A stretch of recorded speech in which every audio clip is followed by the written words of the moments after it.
Target with PS Parihar channel में आपका स्वागत है। आज के इस वीडियो में हम लोग बात करेंगे हाई कोर्ट के ऑर्डर की, जो यूपी टीईटी को लेकर के हाई कोर्ट का ऑर्डर 2 अप्रैल को जारी हुआ है। उसको लेकर के बहुत सारे विद्यार्थियों के बहुत सारे कमेंट आ रहे हैं, खास तौर से नई शिक्षक भर्ती को लेकर के। क्या नई शिक्षक भर्ती में अब देरी होगी? क्या नई शिक्षक भर्ती में जो टीजीटी का जो विज्ञापन जारी होना है, इसमें भी क्या टीईटी मांगा जाएगा? तो आज इसी मुद्दे पर हम लोग चर्चा करेंगे। आप लोग वीडियो को लास्ट तक देखिएगा। कोशिश करूंगा कि आपके सभी प्रश्नों का जवाब इसी वीडियो में मिल जाए। चलिए शुरू करते हैं।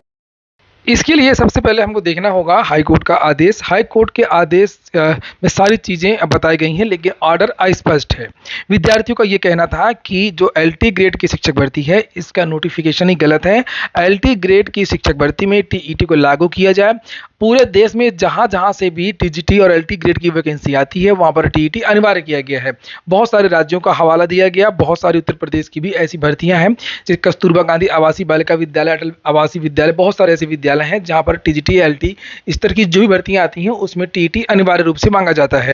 इसके जवाब में उत्तर प्रदेश लोक सेवा आयोग और उत्तर प्रदेश सरकार की तरफ से ये कहा गया था कि 3 तरीके के जेआईसी विद्यालय होते हैं। 1488 ऐसे विद्यालय हैं जहाँ पर 9 और 10 की कक्षाएं चलती हैं। 70 ऐसे विद्यालय हैं जहाँ 9 से लेकर के 12 तक की कक्षाएं चलती हैं, और 904 ऐसे संस्थान हैं जहाँ पर कक्षा 6 से लेकर के 12 तक की कक्षाएं चलती हैं। हम 904 जहाँ पर एनसीटी गाइडलाइन है कि कक्षा 6 से 8 के लिए टीईटी अनिवार्य है, हम यहाँ पर भर्ती नहीं कर रहे हैं। हम जो भर्ती कर रहे हैं वो केवल और केवल 1488 विद्यालय जहाँ कक्षा 9 और 10 की कक्षा चलती है, हम यहाँ पर भर्ती कर रहे हैं।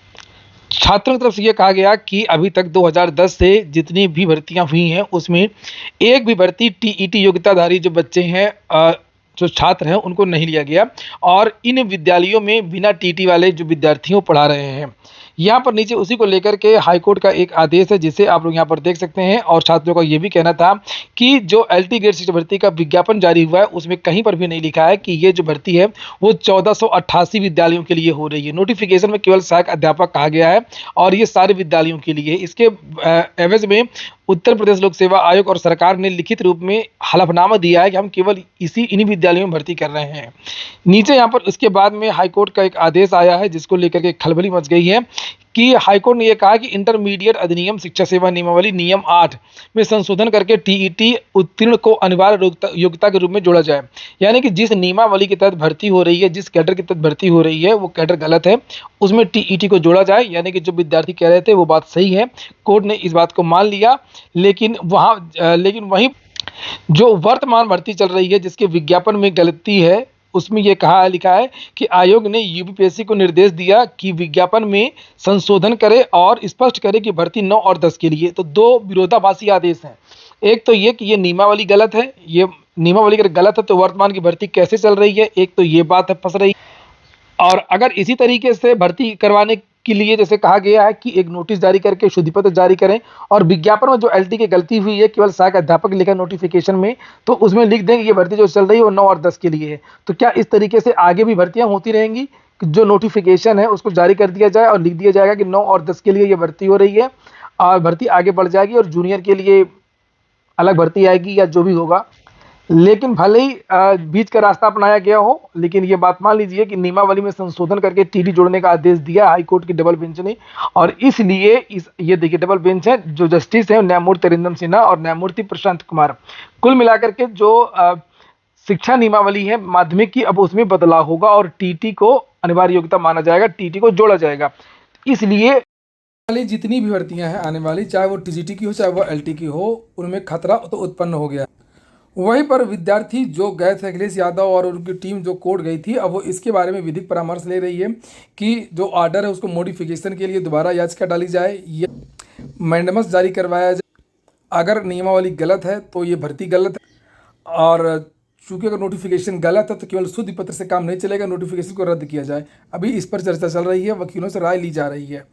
और ये है लोक सेवा आयोग एलटी ग्रेड का विज्ञापन, जिसे आप लोग यहाँ पर देख सकते हैं। इसमें कहीं पर भी नहीं लिखा है कि ये भर्ती किन विद्यालयों के लिए। नोटिफिकेशन में केवल सहायक अध्यापक लिखा है, प्रशिक्षित स्नातक श्रेणी, ट्रेंड स्नातक श्रेणी। तो ट्रेंड स्नातक योग्यता जो होती है वो तो जूनियर की भी होती है और माध्यमिक की भी होती है, यानी कि टीजीटी की भी होती है। तो अब बात यह है कि क्या पुरानी टीजीटी में भी ये चीज़ें लागू होंगी? तो पुरानी टीजीटी में बच इस शर्त पर सकती है कि अगर ये जो एलटी जो चल रही है, अगर ये बच सकती है तो पुरानी टीजीटी भी बच सकती है, उसमें भी लागू नहीं होगा। और जो पुरानी वाली जो टीजीटी भर्ती है और जो भी टीजीटी का विज्ञापन निकलता है उसमें स्पष्ट रूप से नोटिफिकेशन में ऑलरेडी लिखा रहता है कि ये भर्ती माध्यमिक के लिए है, उच्च प्राथमिक के लिए नहीं है। और लोक सेवा आयोग की तरह वाली गलती माध्यमिक शिक्षा सेवा चयन बोर्ड ने नहीं किया है और शिक्षा सेवा चयन आयोग भी उम्मीदें नहीं करेगा। आप लोग देख भी सकते हैं नोटिफिकेशन टीजीटी 2022। ये देखिए, ये है नोटिफिकेशन और माध्यमिक शिक्षा सेवा चयन बोर्ड प्रयागराज से 2022 का नोटिफिकेशन है। 9 जून को ये नोटिफिकेशन जारी हुआ था और ये देखिए यहाँ पर लिखा हुआ है कि उत्तर प्रदेश माध्यमिक शिक्षा सेवा चयन बोर्ड प्रयागराज द्वारा विज्ञापन संख्या 1/2022 के माध्यम से प्रदेश के सहायता प्राप्त अशासकीय ये जूनियर की बात नहीं है, ये देखिए माध्यमिक विद्यालयों में प्रशिक्षित स्नातक शिक्षक। तो ये माध्यमिक विद्यालय यहाँ पर साफ साफ लिख दिया है कि यानी कि कक्षा 9 और 10 के लिए ये भर्ती कर रहे हैं। यानी कि 2 पार्ट हो गए, एडेड माध्यमिक अलग होता है 9 और 10 के लिए और एडेड जूनियर 6 और 8 के लिए होता है। एडेड जूनियर जो होती है भर्ती वो अलग है और ये एडेड माध्यमिक कक्षा 9 और 10। तो नोटिफिकेशन में तो ये टीजीटी पीजीटी के पहले ही स्पष्ट है कि ये जो भर्ती की जा रही है वो कक्षा 9 और 10 के लिए की जा रही है। बस मामला थोड़ा सा फंस रहा है कैडर को लेकर कि कैडर बेस भर्ती शासन करवाता है या विद्यालय वाइज भर्ती करवाता है। अगर बात विद्यालय वाइज है, जिस तरीके से हाईकोर्ट का आर्डर आया है, तो टीजीटी को कोई भी झटका नहीं लगेगा, ना तो पुरानी भर्ती में ना तो नई भर्ती में। नई भर्ती में इसी तरीके से जैसे पहले लिखा हुआ था कि अशासकीय माध्यमिक विद्यालयों में, ये माध्यमिक शब्द यहाँ पर यूज हुआ है जो एलटी ग्रेड में नहीं था। एलटी ग्रेड में केवल सहायक अध्यापक लिखा हुआ है और यहाँ पर साफ साफ लिख दिया है एडेड माध्यमिक, यानी एडेड मतलब होता है सहायता, ये लिखा है सहायता प्राप्त। ये देखिए, ये तो जो टीजीटी के जो छात्र हैं वो बिल्कुल ना घबराएं अभी फिलहाल। अब डिपेंड ये करता है कि जो टीजीटी पीजीटी का जो विज्ञापन वो जारी कब होता है। अगर इसमें ज़्यादा देरी हो गई टीजीटी के विज्ञापन में और नियमावली में बदलाव हो गया, जो कि हाईकोर्ट ने आदेश दिया है कि माध्यमिक की नियमावली में बदलाव किया जाए, और उसमें नियम 8 जो होता है 1983 वाला, उसमें संशोधन करके अगर टीटी को जोड़ दिया गया पूरी टीजीटी की वैकेंसी में, तब फिर नई टीजीटी में ये लागू हो जाएगा। और अभी तक चूंकि बदलाव नहीं हुआ है और अभी सरकार चाहती है कि जल्दी विज्ञापन जारी हो जाए। अगर विज्ञापन जल्दी से जारी हो जाएगा तो ये देखिए माध्यमिक जैसे लिखा है इस आधार पर विज्ञापन जारी हो सकता है। भर्ती आपकी रुकेगी नहीं, भर्ती आपकी आगे बढ़ जाएगी। और सरकार जो हाईकोर्ट ने आदेश दिया है कि हम टीटी को जोड़ने के लिए, टीटी को जोड़ करके फिर अगली जो भर्तियाँ होंगी वो टीजीटी और बीएड और बीए की योग्यता के आधार पर फिर भर्तियाँ किया करेगी। और अभी ये कोर्ट में जिस तरीके से एलटी में कहा कि हम 9 और 10 के लिए भर्ती कर रहे हैं, इसी तरीके से यहाँ पर तो ऑलरेडी लिखा है, ये कह करके ये अपना भर्ती को आगे बढ़ा सकते हैं। तो टीजीटी पीजीटी 2022 और नई टीजीटी पीजीटी को लेकर के खतरा थोड़ा सा कम है, लेकिन चीज़ें जिस तरीके से बदल रही हैं तो कुछ भी नहीं कहा जा सकता है। और हो सकता है कि सरकार इस पर विचार विमर्श करके जोड़ ही दे, ये भी नहीं कहा जा सकता है। जिस तरीके से जब टीटी अनिवार्य किया गया था बेसिक में 2011 के दौरान, एनसीटी ने कहा था कि अगर राज्य चाहे तो 4-5 साल तक बीएड के विद्यार्थियों से पढ़वा सकते हैं। लेकिन मुझे याद आ रहा कि समाजवादी पार्टी की सरकार आई थी और बीएड को प्राथमिक से बाहर ही कर दिया था और फिर डीएलएड बीटीसी ही प्राथमिक के लिए मांगा जाता रहा है। और उसके बाद में फिर शायद 2017-18 के दौरान एक बार बदलाव किया गया और बीएड को शामिल किया गया और फिर बीएड को बाहर कर दिया गया। तो सरकार कानूनी झंझट से बचने के लिए टेट को लागू भी कर सकती है। लेकिन अभी अगर विज्ञापन जल्द जारी होगा तो ज़्यादा टीजीटी के विज्ञापन में ज़्यादा दिक्कत नहीं है। टीजीटी के विज्ञापन में अभी वही नियम है, वही नियमावली है, इसलिए घबराने की आवश्यकता नहीं है।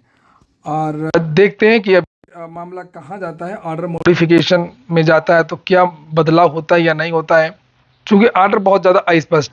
और कुछ विद्यार्थी कमेंट कर रहे थे कि सर क्या पुराना वाला टीटी 2012-13 में हमने किया था क्या वो वैलिड है? तो वो बिल्कुल वैलिड रहेगा। क्या सीटेट भी नई भर्ती में वैध रहेगा? बिल्कुल, सरकार उम्मीद है कि सीटेट को भी मान्यता देगी और मान्यता देती भी है। तो जो लोग सीटेट पास हैं वो सभी भर्तियों में आवेदन कर सकते हैं। जो पुराना टीटी है वो पूरी तरीके से वैध रहेगा। और नई टीजीटी के लिए विभाग के जो भी अधिकारी हैं वो समझ ले, जो मैंने बात को बताया है कि अगर वो भर्ती को समय से पूरा करना चाहते हैं तो भर्ती का जो विज्ञापन है वो जल्द जारी कर दें। और जहाँ पर लिखा है अशासकीय सहायता प्राप्त माध्यमिक, तो वो ठीक है, माध्यमिक की जगह और स्पष्ट लिख दें कक्षा 9 और 10 के लिए। इस तरीके से करके विज्ञापन जारी कर दें, अभी कोई भी समस्या नहीं होगी। और हाँ, आज नहीं तो कल टीईटी जरूर लागू होगा। टीटी के लिए कोर्ट ने कह दिया है नियमावली में बदलाव को लेकर के। तो जो भी शिक्षक हों, पुराने शिक्षक हों, वो भी टीटी कर लें, और जो भी शिक्षक भर्तियों की तैयारी कर रहे हैं टीटी, पीजीटी के, एलटी के खासतौर से, वो भी जूनियर का टीटी के लिए आवेदन तो कर ही लें। आज के वीडियो में इतना ही। पूरा वीडियो सुनने के लिए बहुत बहुत धन्यवाद।